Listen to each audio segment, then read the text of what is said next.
सोचो, अगर तुम्हारे पास ऐसी पावर हो जिससे तुम किसी को भी अपने हिसाब से कंट्रोल कर सको, बॉस को कन्विंस करना, दोस्त से अपनी बात मनवाना या यहाँ तक कि किसी अनजान इंसान को अपने इशारों पर नचाना, ये कोई जादू नहीं, ये साइकोलॉजी का सबसे डार्क कोना है जिसे पावरफुल लोग इस्तेमाल करते हैं। और आज तुम इसे सीखने वाले हो, लेकिन ध्यान से सुनो, ये सिर्फ एजुकेशन पर्पस के लिए है, गलत इस्तेमाल मत करना, क्योंकि ट्रिक एक इतनी पावरफुल है कि इसे जानने के बाद तुम्हारी सोच बदल जाएगी।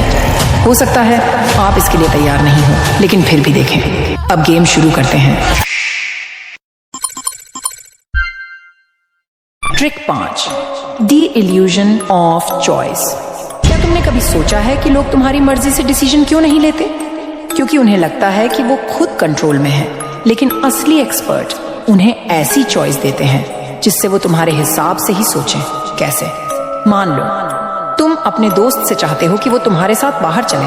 अगर तुम सीधे बोलोगे चल बाहर चलते हैं, तो शायद वो मना कर देगा। लेकिन अगर तुम उसे ऑप्शन दो, भाई बाहर जाना है, पिज्जा हट चले या डोमिनोज, अब खेल बदल गया। अब उसे लग रहा है कि वो खुद डिसाइड कर रहा है, लेकिन सच में तुमने ही उसकी चॉइस लिमिट कर दी और वो किसी भी हाल में हाँ बोल देगा। यही टेक्निक बड़े ब्रांड्स, बिजनेस और पॉलिटिशियन इस्तेमाल करते हैं।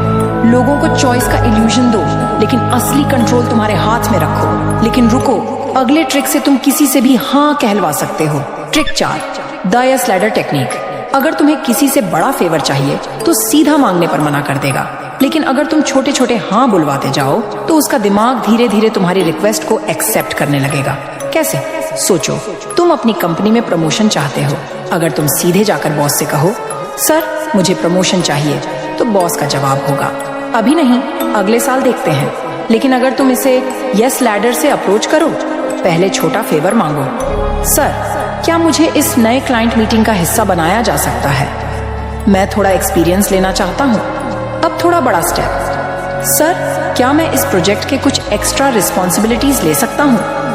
अब बॉस को हाँ कहने की आदत पड़ चुकी है। सर क्या मैं लीडरशिप वर्कशॉप में जा सकता हूँ? इससे मेरी स्किल्स और बेहतर होंगी। अब आखिरी स्टेप, सर मैंने इस साल एक्स्ट्रा जिम्मेदारियां उठाई हैं, क्लाइंट्स भी खुश हैं, क्या अब मेरी प्रमोशन अप्लाई करने की संभावना बन सकती है? अब क्या होगा? बॉस पहले ही 3 से 4 बार हाँ बोल चुका है, तो अब तुम्हारी प्रमोशन की रिक्वेस्ट पर नहीं कहना मुश्किल हो जाएगा। उसे भी महसूस होगा कि तुमने धीरे धीरे अपनी वैल्यू दिखा दी है और प्रमोशन के लायक बन चुके हो। यही ट्रिक सेल्समैन, पॉलिटिशियन और लीडर्स यूज करते हैं। लोगों को छोटे छोटे हाँ बुलवाने की आदत डालो, फिर बड़ा फेवर मांगो। अगले ट्रिक से तुम किसी का भी गिल्टी बटन दबा सकते हो। Trick 3, the guilt trap. लोग हमेशा लॉजिकल नहीं होते, लेकिन इमोशनल जरूर होते हैं, और अगर तुम किसी को गिल्टी फील करा दो तो वो तुम्हारी बात मानने पर मजबूर हो जाएगा। कैसे? अगर तुम किसी से उसकी गाड़ी मांगना चाहते हो तो सीधा मत मांगो, भाई क्या मैं तेरी कार ले सकता हूँ? 90% लोग मना कर देंगे। बल्कि ये कहो, यार मैंने हमेशा तेरी हेल्प की है, पिछली बार तुझे 2000 रुपए दिए थे, याद है? अब बस एक छोटा सा फेवर चाहिए, कार मिल सकती है। अब सामने वाले को गिल्ट फील होगा कि उसने तुमसे पहले हेल्प ली थी और वो ना नहीं कह पाएगा। अगले ट्रिक से तुम किसी की भी मेमोरी को बदल सकते हो। Trick 2, false memory planting. हमारी यादें परफेक्ट नहीं होती। हम जितना सोचते हैं उतना भरोसेमंद हमारा दिमाग नहीं है, और स्मार्ट लोग इस कमजोरी का फायदा उठाते हैं। अगर तुम किसी को बार बार एक झूठी बात कहो तो उनका दिमाग इसे सच मानने लगेगा। मान लो कोई पॉलिटिशियन चुनाव जीतना चाहता है, लेकिन उसकी इमेज लोगों के बीच उतनी मजबूत नहीं है। अब वो फॉल्स मेमोरी प्लांटिंग का इस्तेमाल करके लोगों के दिमाग में अपनी ताकत और लोकप्रियता की फेक मेमोरी डाल सकता है। रैलियों में वो कहना शुरू करेगा, जब इस शहर में बेरोजगारी थी मैंने अपने दम पर 5000 लोगों को नौकरी दिलवाई। अगली बार वो मीडिया में बयान देगा, हमारी सरकार के आने से पहले लोग गरीबी में थे, लेकिन हमने पूरे राज्य में 70% लोगों की आर्थिक स्थिति सुधार दी। अब वो इंटरव्यूज में इस बात को इतने कॉन्फिडेंस और डिटेल्स के साथ बोलेगा कि लोग सोचने लगेंगे, अरे हाँ शायद सच में इसने ऐसा किया होगा। रिजल्ट, लोगों का दिमाग इस झूठ को सच मानने लगेगा और वो बिना ज्यादा फैक्ट चेक किए इस पॉलिटिशियन को वोट देने के लिए राजी हो सकते हैं। और इस तरह फॉल्स मेमोरी प्लांटिंग ट्रिक काम करती है। अब ट्रिक 1 के लिए रेडी हो जाओ। Trick number 1, D power of silence. जितना कम बोलोगे उतना ज्यादा कंट्रोल में रहोगे। ब्रेन साइकोलॉजी क्यों कहती है कि खामोशी में ताकत है? लोग सोचते हैं कि बातचीत में बोलने वाला पावरफुल होता है, लेकिन असली ताकत उसी के पास होती है जो सुनना जानता है और चुप रहने की आर्ट में मास्टर है। जब हम चुप रहते हैं तो सामने वाले को डर, डिस्कम्फर्ट और इनसिक्योरिटी महसूस होने लगती है।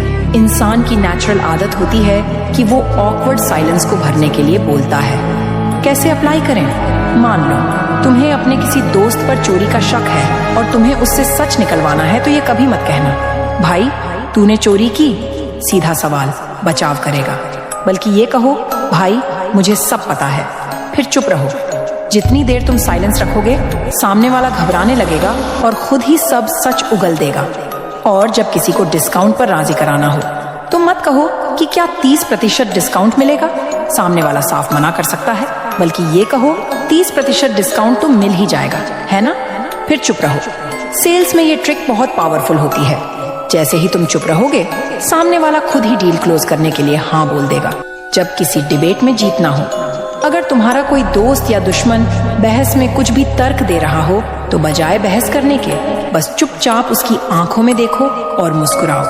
सामने वाला खुद ही सेल्फ डाउट में अपने पॉइंट को कमजोर कर देगा। जब किसी को अपनी इंपॉर्टेंस दिखानी हो, कम बोलो, सोच समझ कर बोलो।